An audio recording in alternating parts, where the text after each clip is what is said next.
is Laura London, and you're listening to Speaking of Jung. My guest today is Jungian analyst and author Graham Jackson.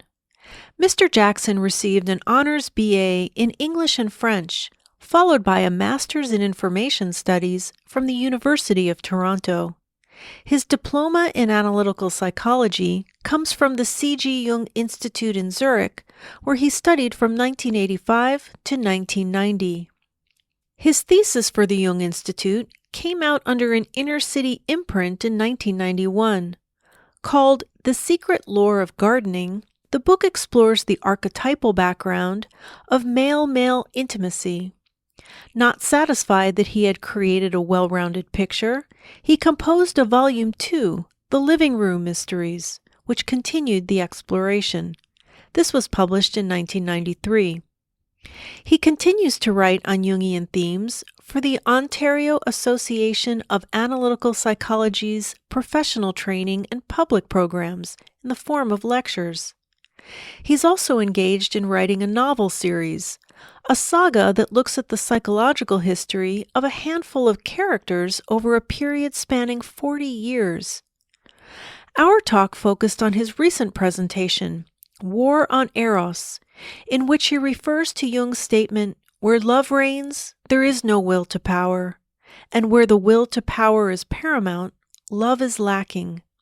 A simple, verifiable statement, Jackson notes. But what happens when the will to power, through several seductive guises, such as fashion, social media, and so-called technological superiority, threaten the very existence of Eros? In his presentation, Jackson explores Eros's struggles for survival in a society increasingly addicted to one-upmanship and celebration of sentimentality. This interview was recorded on March 23, 2016, at Jackson's home office in Toronto. What was your experience in Zurich like? I mean, why did you opt to go there instead of... Well, I was living in London at the time. Oh, okay. And I'd been in London for a couple of years, and I applied to the training program in London, but it was just getting off the ground. Mm-hmm. And they took a long while getting back to me. In the meantime, I'd applied to Zurich as well and heard from them, went for my interviews and was accepted. And I said, okay, I guess I'm meant to come here. Right. And I went there. Mm-hmm. And it was quite a special time. I'm living in a country where I don't speak the language. I had high school German, but high school German isn't much use in Switzerland. Right. It's Swiss German is what's generally spoken, and it's a dialect. It's not taught. It has no written grammar. So you're winging it when you're talking to the locals. Yeah. And that was a little difficult for a while. I was quite out of my element. But once I got going to classes at the Institute, things fell into place, and I met some wonderful people, and soon had a little community of friends in Zurich. Mm-hmm. And it was a wonderfully rich time. The analytic work was wonderful. I worked with two different analysts who were really, each in their own way, wonderful. Mm-hmm. And it was overall a very enriching experience. The cultural life of the city, the fact that it's at a center of Europe, and trains from all over Europe are coming in and going out. Of course, at that time, communism was still ruling in Eastern Europe, mm-hmm. and there was that sense of the other side. Right. The Cold War, the Iron Curtain was still in place until the last year of my training, when all of a sudden everything's falling apart. And that was very exciting too, to read about it and to be caught up in the news about it. Mm-hmm. It was a very exciting time. So where did you go after your training? I came back here. I was originally intending to go back to England, but how it happens, you think, is that really where I need to be? I then thought of going to Montreal. But mm-hmm. Here in Canada, we were caught up in great deal of separatist sentiment in Quebec, and Quebec was making it very clear that they weren't sure they were staying in Confederation. And I thought, well, to go to Montreal, to set up a practice in Quebec, that might be risky.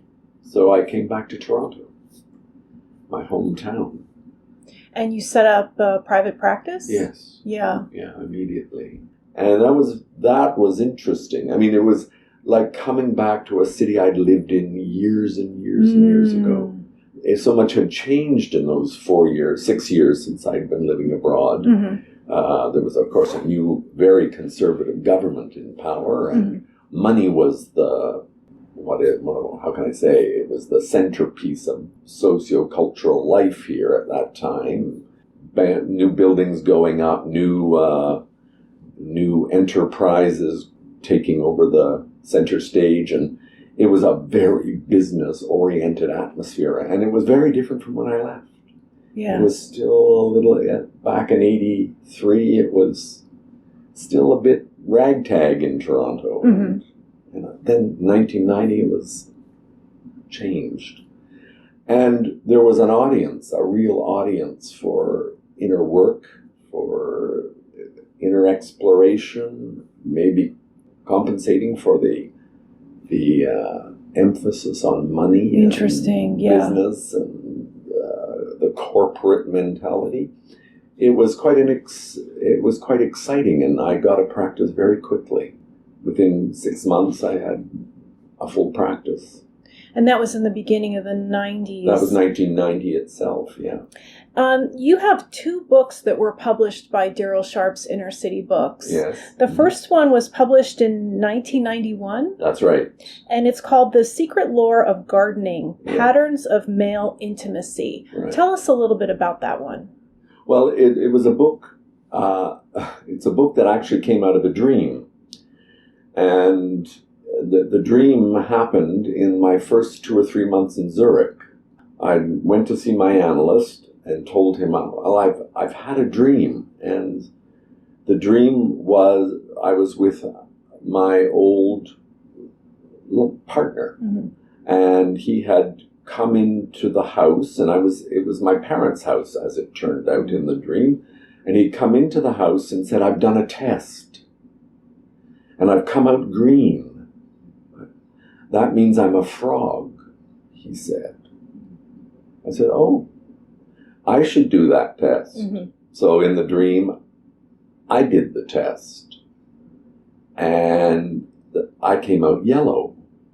And that meant that I was a canary. And I was so struck by this dream, and so was my analyst at the time, a wonderful man named John Hill. I was so struck by this dream, I started making notes of what green man, yellow man, green man, yellow man, what did that mean? And I got dream after dream after dream where the theme of green and yellow was present. I thought, well, there's something wanting to communicate itself to me. And I began to think of male-male relationships, both of the erotic kind and of the friendship kind, where these colors could be said to be interacting. And I started reading, and I read voraciously, and right the way back, and discovered that, that dynamic, what I call the yellow-green dynamic, was present in relationships way back when. And by yellow, of course, I meant the sky, the sky energy, the sun energy, the above it all energy, the one could say that intuition is very close to yellow. And by green, I meant the earth man and his associates. And I thought, well, sun and earth, sun and growing things, it's a dynamic combination. So I pursued that idea, and I kept getting dream after dream after dream. Wow. Illustrating that theme. And pretty soon I was writing, making notes. And the notes turned into a thesis. And the thesis was The Secret Lore of Gardening. And it reads like a thesis, of course. That's one of the difficulties with the book, is that it reads like a thesis, and there are so many quotations and footnotes and asides in it that it's, I think, probably harder to read. But it's a wealth of information. It's a wealth of information. That's what it was criticized for, actually, when it was published. Oh, too much information. But isn't that what books are for? Well, exactly. Right. And the ground had never been covered. Yes. There was no archetypal approach to male-male relationship. Right. And I thought, oh, well, I'm contributing something here, and I'm going to pursue it.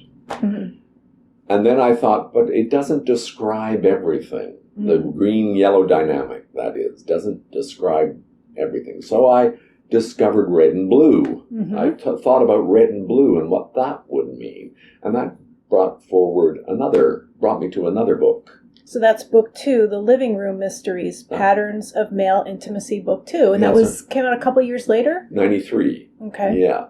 And it's a much easier read in some regards. And there's a synthesis at the end where I bring it all together, all 4 colors together, and talk about their significance and how they show up in contemporary men's lives. And there was a very positive response from the readership. A lot of men contacted me. Nice. Wrote me when email showed up. Right. I got emails, but I got letters, cards, telephone calls. Wow. And through Daryl Sharp, people sent notes. And that was very rewarding to know that people were interested and pursuing and felt that it was meaningful to them. Most of the readers were gay men, but by no means all of them. I had one man contact me who had had a buddy all his life, and they'd been close from the time they were kids. And he said, this describes my relationship with my friend perfectly. This is where we are. And it was very helpful to have this to illuminate that friendship. I understand it. So how does Jung figure into these 2 books? Well, he was very interested in archetypal energies, of course. Very interested. And he was also interested in the dynamics of relationship. He writes a lot about it in the male-female context. And he wasn't a man who pursued the sexual theme very regularly. I think he thought that this was Freud's field, and I'm not going to do that. Freud did that. But he alludes to it every so often, and he makes some very interesting little asides about, what we'd call today the gay man. Some of it positive, some of it typical of his era. Right. But he wasn't, that's the wonder of Jung, that he was never really dismissive of anything. It all interested him. Yes. And he could talk about it. Sometimes he would dismiss something and then come back to it and say, well, but if you look at it this other way, it doesn't seem so insignificant.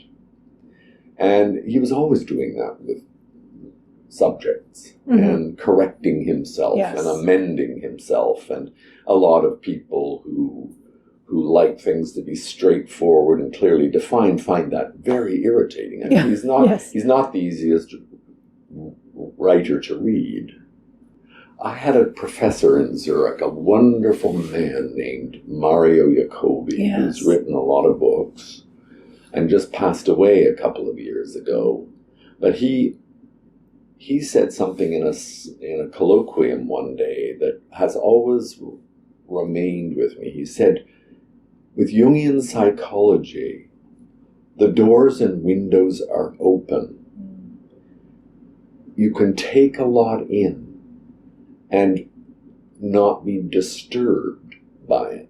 Whereas you can't do that in Freudian psychology. There are limits. No, we don't accept that. That's not part of our mandate. That's not part of our worldview. That's not part of our system.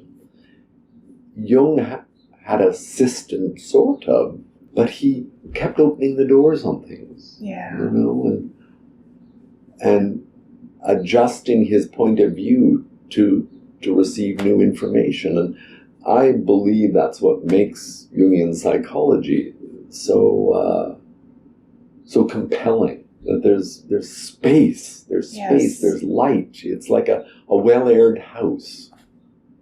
Where do we go from here as far as Jung and beyond Jung? Or have we not even fully understood Jung yet? Well, I'm sure we haven't. And going beyond, I mean, there are lots of people who've gone beyond and who see themselves as post-Jungian, define themselves in those terms. Lots of people.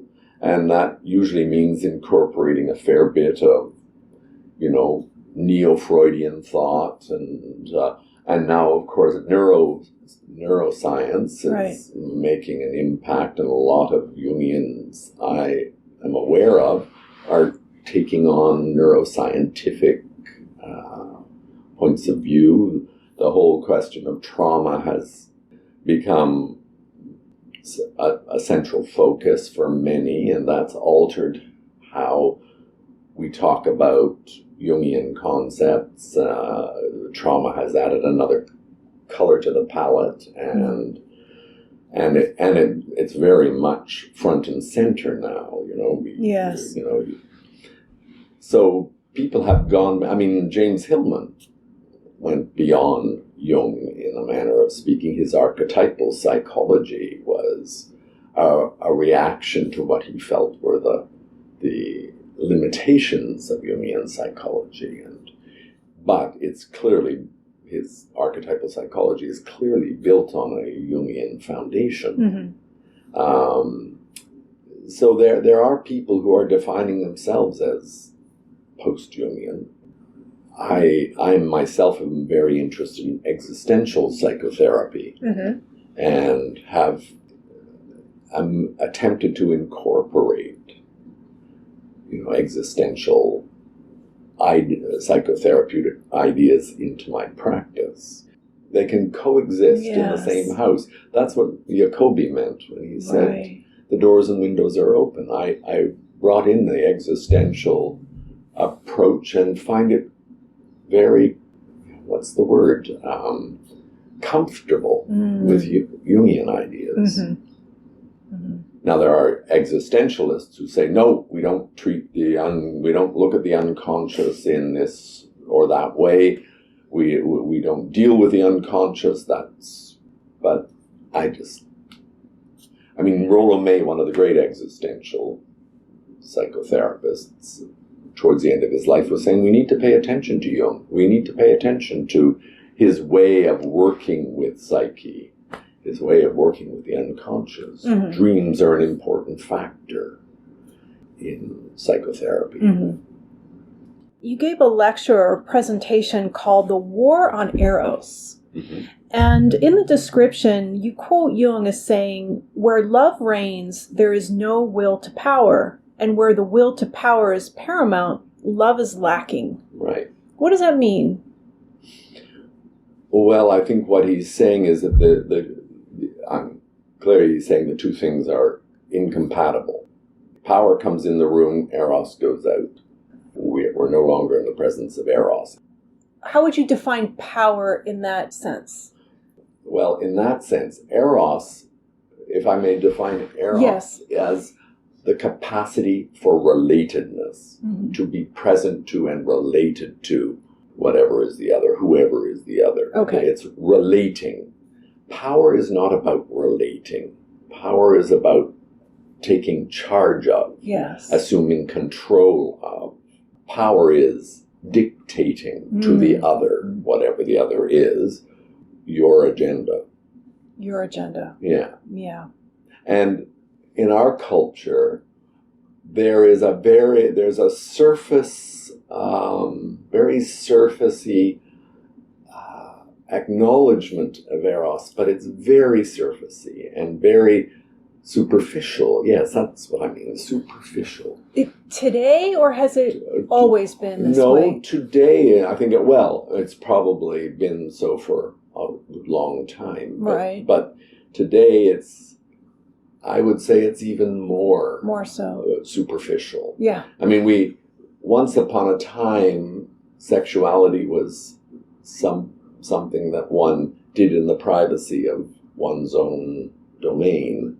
But now sexuality is everywhere. Right. We can't turn around without being confronted with an image of sexual union, sexual pleasure, sexual titillation. It's everywhere. But it doesn't add up to Eros. I mean, it's not that kind of erotic display is not the same as Eros. Eros is a deep capacity for relating, for being in relationship to someone or something. And what are some examples of that?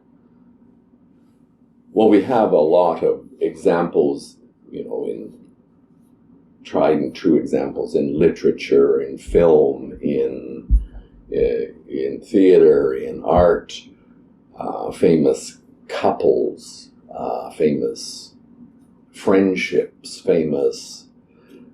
but they're very special cases. People ask me about Toronto. I was born here, and back in the 50s, when I was a little kid, Toronto was quite a different place. It was of course smaller and less populous, but it was a kinder place. And it was a kinder place, Laura, because people actually took the time to look at one another, to talk to one another. It may not have been deep talk, but the sense of the other, the need to relate to the other, was quite present in the world at large, in the streets, in the shops, on the streetcars. There was a sense of we're all in this together, yes. and that has nearly vanished from the city.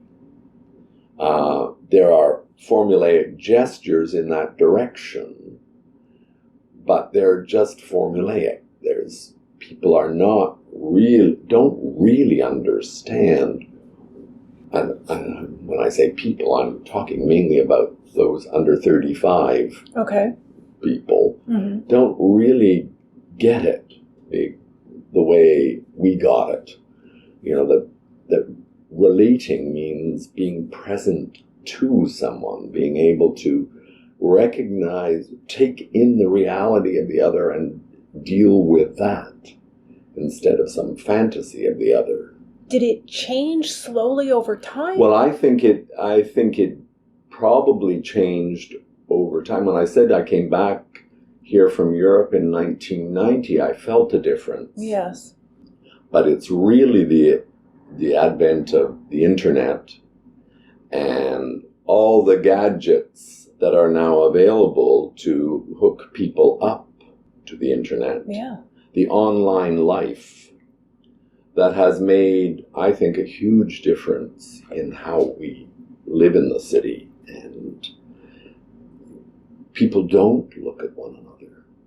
People don't, if they're called on to interact, they do so, but usually in a fairly formulaic way. There is feels to me, no genuine taking in. One would guess, witnessing what one witnesses every day, that the culture was intensely narcissistic. Yes. There's no real capacity to take in the other. And we see it all the time. Yesterday, I was in a cab, came to a light that was just turning red. And out into the intersection walks a young woman with her face in her phone. The cab driver put his hand on the horn and she looked up at him and gave him the finger. She's walking against the light and everybody stops for her because her little world is so much more important than anything that goes on around her. and I'm noticing this too. I'm really glad that you're talking about this. How did we get here? I am in it so deep. I am on Twitter. I am on Facebook. I am on Instagram. I have this website. I have the podcast. I am texting people. I am picking up my phone to check the weather, to get a phone number, to check this message, that message. I'm tapping on a piece of glass most of the day. And I'm not talking to people, and I'm not looking at people. Yes. And I can feel it. And that's the war on Eros. Oh, okay. It's the encouragement everyone has to live in little bubbles, little internet-controlled bubbles. How did we get here? Yeah. Well, we're very impressed with technology, far too impressed with it and its power. There's power for you. We're really impressed with the ability to control and to summon up a world at the press of a thumb. And I think there are real terrible drawbacks to all of this. Yes. Of course, it's convenient in many ways. I mean, you can find out a piece of information if you want a bus time or the weather tomorrow. It's there at your fingertips. But beyond that, it's become more than that. Yes. People use it for everything. And they become lost. Absolutely lost in it. I found myself at times looking for certain things and getting sidetracked. Yes. Massively sidetracked. And I think, what am I doing? I don't really need to collect this information that I'm looking at right now. This is not what I'm interested in. And yet I've been led there, and that human curiosity has carried me along. But the internet doesn't stop. Once it's got you, Laura, it's got you. And you have to make a concerted effort to disentangle yourself, disengage. But then when we do disengage, the others around us are still engaged. That's right. And then we're still alone. That's right. We're still alone. We're it's true. There was a book, I'm trying to remember the title of it, written by a Canadian fellow, Michael, some West Coaster, and it was a book about living with the internet. And he decided that he was not going to pay attention to the internet for, I think it was 2 months. 2 months? 3 months? Mm-hmm. He went off the internet. Mm-hmm. His partner was still on the internet, but he was not. How difficult. And he told us how difficult it was. But he actually settled down and read a book that he had wanted to read for years and hadn't gotten around to because there was always the distraction of the internet. And the book happened to be War and Peace. Mm. And he got himself into it and found, himself transported. Mm. He says it in a way that I'm never transported online. He got so interested in the characters. It was breathtaking.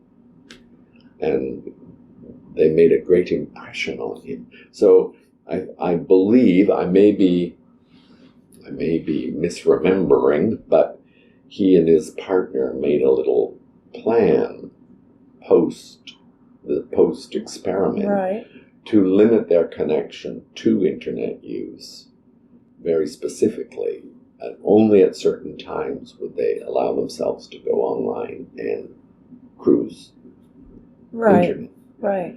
And they both did so for work purposes, but they made sure that they had real face-to-face time with other people.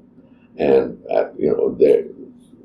the author was quite surprised by the negative reaction he got from friends when he decided to disappear online. What are you doing? How can you do this? You're cutting yourself off from everybody. And it's strange. Yes. Because you're cutting yourself off from everybody through the agency of a screen. What about person-to-person, face-to-face contact. Do you think that, because I'm still sort of hung up on how we got here, I always wonder, okay, is this a compensation for something? So is it that we were having so much trouble relating to the other that it kind of devolved into this? Well, I could, yeah. See, you're 51. That means you were born in the 65. 65. So you were a little child when the late 60s happened, the early 70s, the time where the motto was, make love, not war. And there was no thought of devices like computers and internet interfering with life, and it was a face-to-face world, and it was a very rich world. People now look at it and make fun of it and make jokes at its expense, but I think it was a terrific time. The 60s. The late 60s. We keep hearing about how violent the 60s were, but you're pointing out that it was also a time of like a big love-in. That's right. The Summer of Love, 1967. It was a very exciting time. And we're not doing that now. Well, no.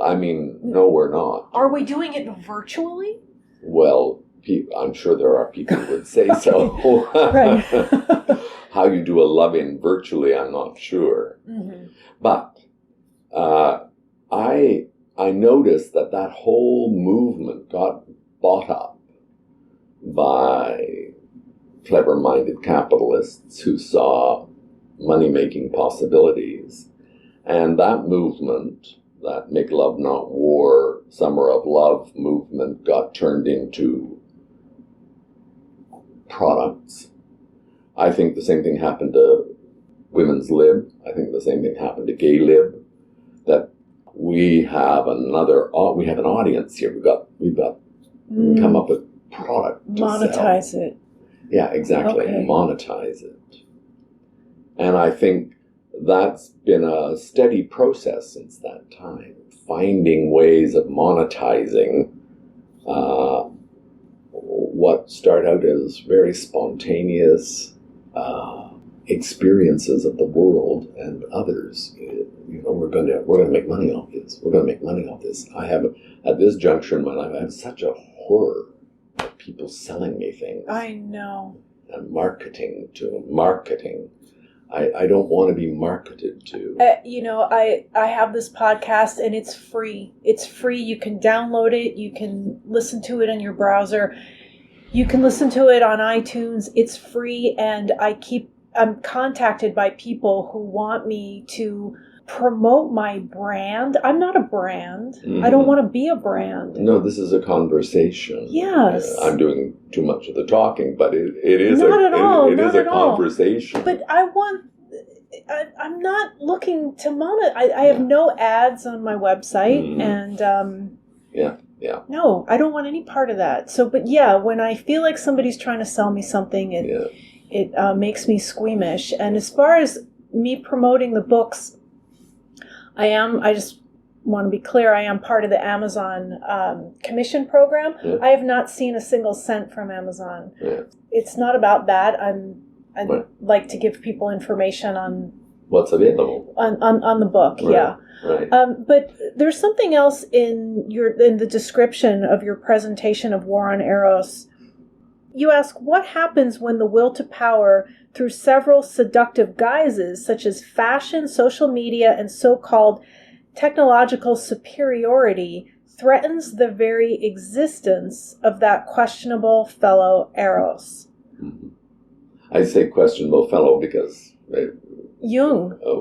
Jung refers to Eros, both as that questionable fellow, but also as, Eros was, after all, the son of Aphrodite, and he's related to the whole experience of Eros as we know it. Mm-hmm.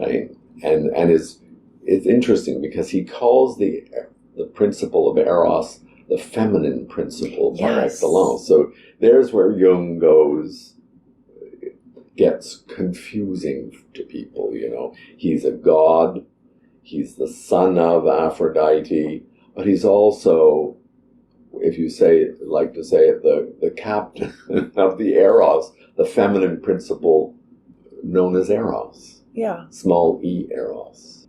And so Eros is not just a glorious love-in.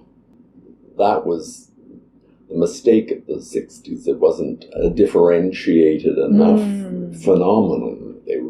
They were caught up by an archetype and lived out of an archetype. Which is dangerous ground. Well, it is. It's shifting ground, always shifting ground. And it was very exciting to be there and to experience that. But today, I still look back and I think, well, that was a golden era. Because of and I wasn't even old enough to be part of all that, really. I was just coming into my later teens when all of that broke. 67, I was 17, and it was a phenomenon to be looked at with wide eyes and open mouth. I mean, it's what is this? Right. It's as if the world had been caught up, at least the metropolitan world had been caught up in an archetypal energy it couldn't control. And there was a lot of opposition to it, naturally, but those people who were caught up in it they were the real flower children. Make love, not war. And it's funny because people were into meeting and boundaries were dissolved very quickly. If you were male and you happened to sleep with a man, well, that's just cool. Yeah. Cool. Groovy. And you didn't have to be gay to do it. You did what came naturally. Yeah. That was the idea. And nowadays, it's so funny to speak for a moment of the gay world. Once upon a time, when I was first aware of myself as a gay man, out in the streets, you'd pass somebody and there would be eye contact. And there would be a connection through the eye contact. Nobody looks at anybody anymore. In the gay world, it seems to me to be a dead art looking at others. It's all done by the apps, the various apps that are available for meeting. And meeting a person on a screen is very different from meeting a person in the flesh in a cafe or in a bookstore where it used to happen all the time. It almost never happens there anymore, unless the players are of a certain age, over 60. So now what would you say are the consequences of this, of where we are today with all of this? Yeah, it's a good question. The consequences, I could, if I were to go on a rant, I would say, I would say that there's connections are very shaky, very shallow, very focused entirely on body, and women and men and women know this too. The focus. I mean, I've got a couple of clients who go to straight clients who go to clubs, and I'm just amazed to hear what goes on there. How little appreciation there is for the individual as a whole. The body is important. The dress is important. I know. And if you don't have the body or the dress, or you can't disguise the body with the dress, you're in trouble. Nobody's interested. The internet has been very good at promoting fashion. This is acceptable. This is what you need if you're going to function in the world. And a lot of the cyberbullying that goes on Facebook is based on the failure of people not to live up to these undefined expectations of physical beauty and physical fashion or fashionable consciousness. You know, there's and this is particularly true for the very young. You know, the kids are punished by their peers for not dressing appropriately, for not having the right hair, for having the right makeup, for being built enough. The boys are under a lot of pressure now. Sure. You know, they've got to look like this. Yeah. And the internet's very good at promoting this. You know, this is what you have to look like, boys. People find one another just the same. I'm not saying Yes. it's hopeless. People do find one another. But so much of what I've been dealing with in the last few years in terms of couples is, you know, relationships that were founded on very superficial ground. And now these people are looking at each other and wondering, who are you? What is this? What have I done? What's important here? What's really important here? It's clearly not what we thought it was originally. What do we do? What do we do? Do we separate? I mean, that's been going on in it for forever. But it's very marked now because I think the kids are saying, well, it has to look like this. We have to look like this, and we have to have certain things to be acceptable, to fit in, to be deserving of a good match. We have to have certain things. You know, the devices, and it's all about devices. Yes, sure is. Yeah, you can't turn on the computer without being flooded with ads all the time. Right. It used to be TV that did this, but TV didn't have it wasn't the kind of the density. I don't know what the right word is here. There's so much advertisement everywhere. Some of it is also groomed to the person using the computer. You know, you look at a certain site and look at something and say, oh, isn't that interesting? And the next thing you know, you've got ads from 4 different firms who specialize in providing whatever that is, whether it's a trip to Europe or a coat or a Chesterfield, it doesn't matter. And you've got ads galore, pushing. Take me. You know, it's like an Alice in Wonderland world. Yeah. And, you know, there's a stretch, the main street running across here is called Bloor.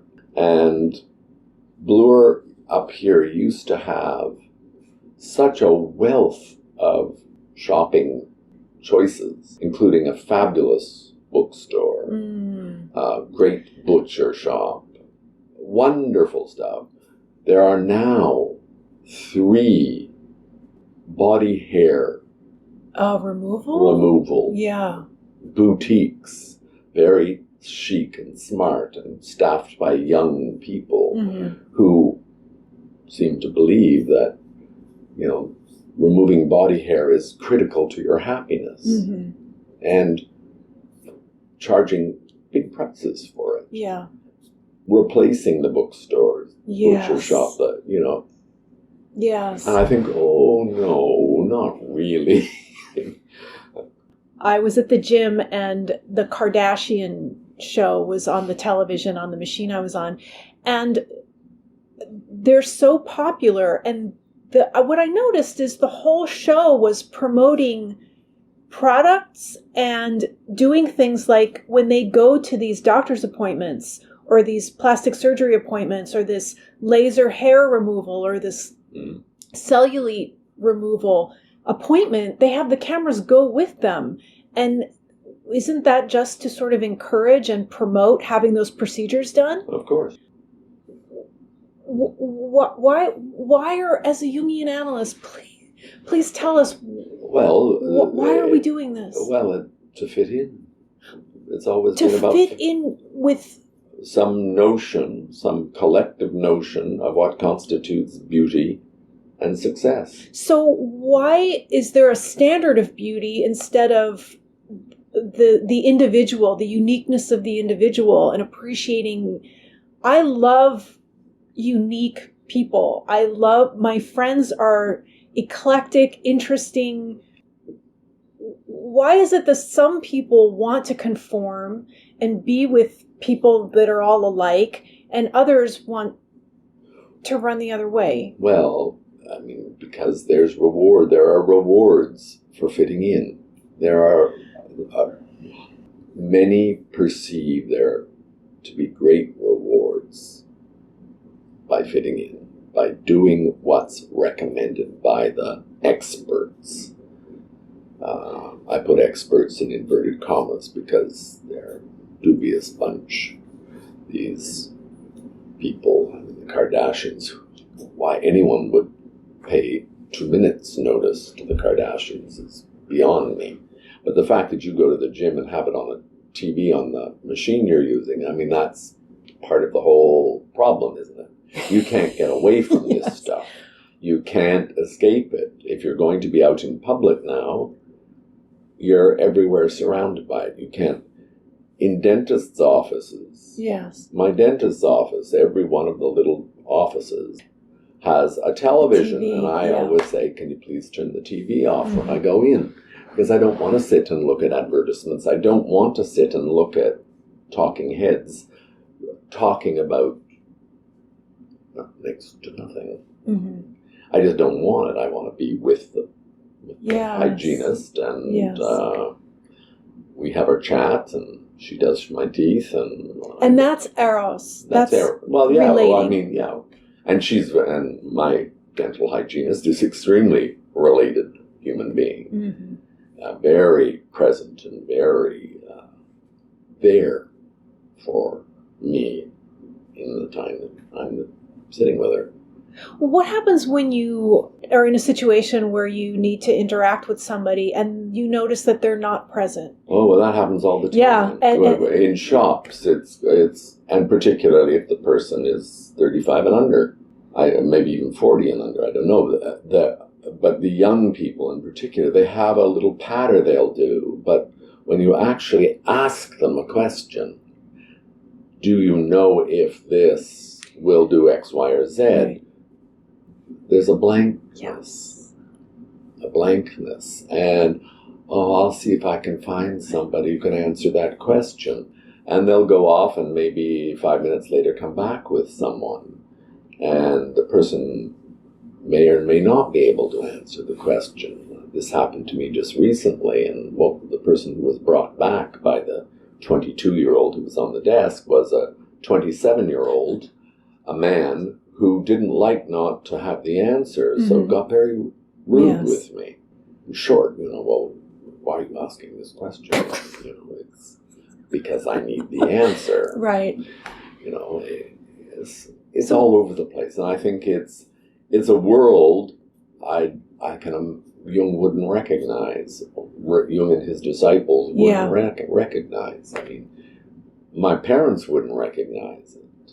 They would, I think, be aghast to be living now, and trying to communicate, and particularly, my mother was even at the end of her life, which was 1998, said, "What's the matter with these girls in the shop? What's the matter with these girls in the shop? Don't they, am I speaking too softly?" I said, no, they're not listening.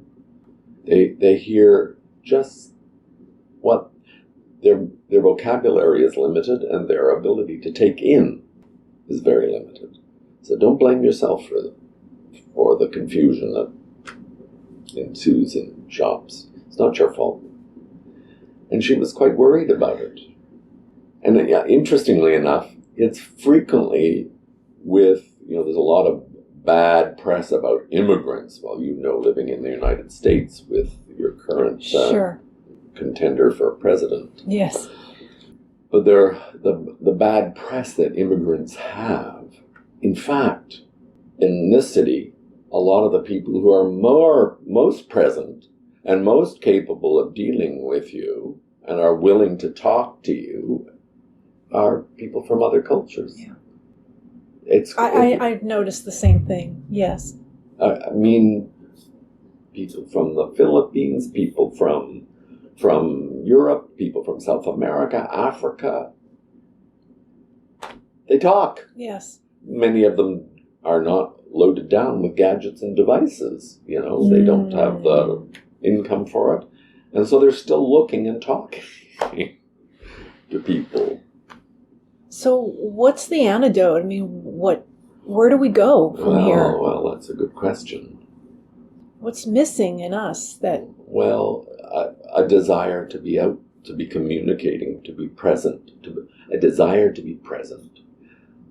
I think there are a lot of people who want somebody to organize things for them so they don't have to trouble themselves.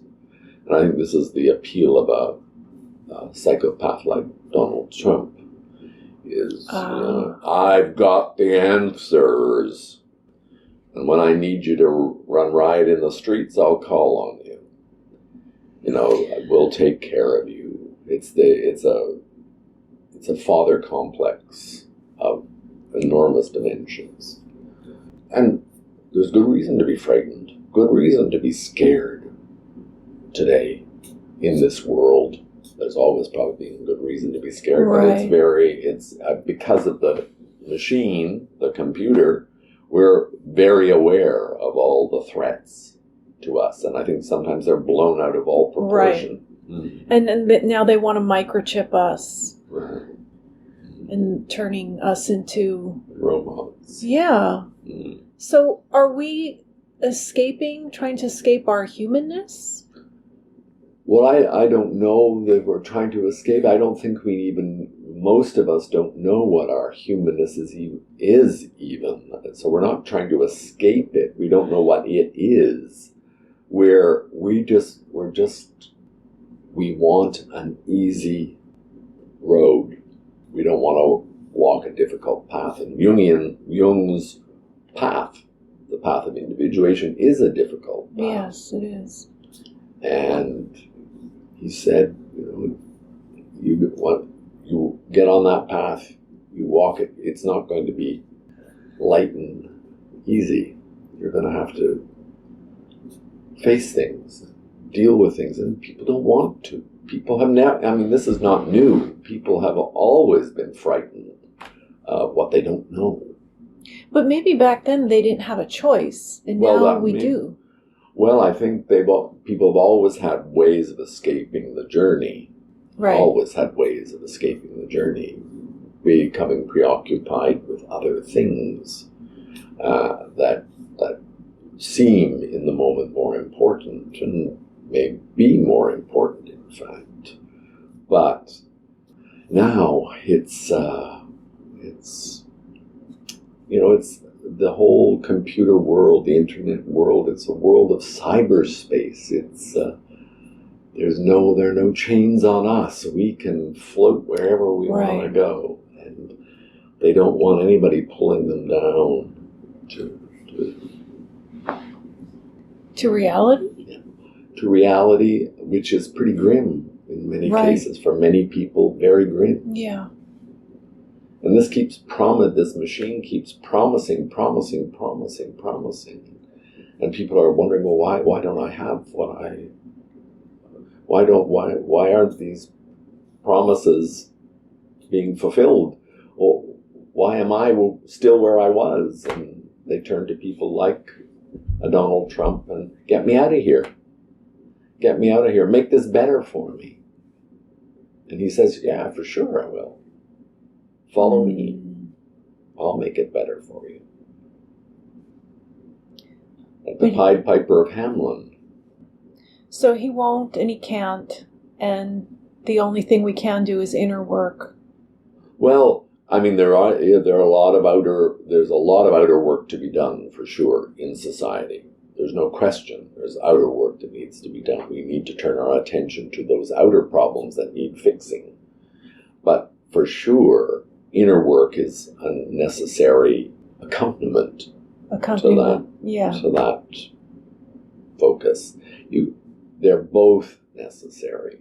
We can't turn our backs on the outer world and what's going on out there, nor can we, and we certainly can't afford not to be aware of what's going on in us. Jung's image of keeping the candle lit, that got to keep your light shining. your own light shining. That's a very powerful image for me. I think that's what the individuation journey is, keeping the light shining and against all the odds.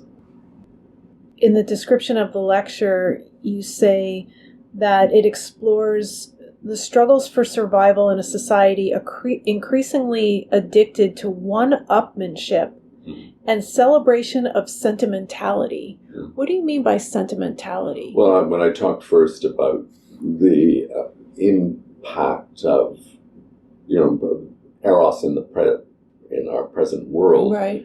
It's a world of rampant sexualizing of everything, and alternatively, sentimentalizing of human relationships. And that's what I meant by this formulaic way of looking at relationship and reacting to relationship, being in relationship, where sentimentality is a real sickness in certain cultures, North American culture for sure, that there is a model of relationship that it should be a certain way, and it has this sort of shine, this golden patina that if you endure a bit of sadness, it will all work out in the end. Your lover leaves you, and your lover returns. Oh, and we see it on television, in movies. Yeah, we see it all over the place. Okay, that's what I mean by sentimentality. Okay. It's not real stuff. Sometimes relationships end, and they end, and the relation and partners never see each other again. Right. And they live with a lot of animosity towards the other. There's that sexualizing tendency and the sentimentalizing tendency. The Hallmark card phenomenon, which has always been with us for a long since Hallmark's been around, but it's just more widespread. And I think that's what we're dealing with, is the internet has made everything so accessible, and we are deluged with images. Travel ads are full of this kind of sentimentality. The picture of the loving couple on the beach in the sunset, right. That's sentimental. Well, you could have this if you were only to get it right. I'd like to think about where we go from here. Right. Well, there are more and more people recognizing the pitfalls of this internet culture, and who are turning their computers off, and who are trying to get back to a social life that is not mediated by media. And there are a lot more people interested in, firming up friendships, becoming real about their relationships, that they recognize what interference the machine runs, the computer runs, the internet life is for us, or can be for us. They're willing to turn it off and to try to return to old values like face-to-face contact and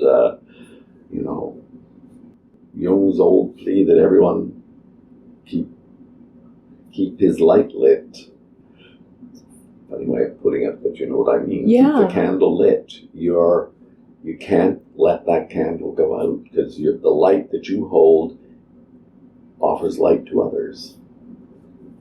And I think that there's something very true about that.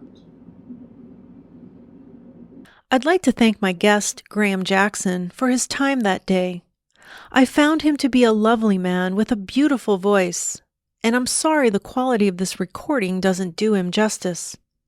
On the website speakingofjung.com, you'll find more information about Mr. Jackson's work, as well as links to many of the topics that were mentioned.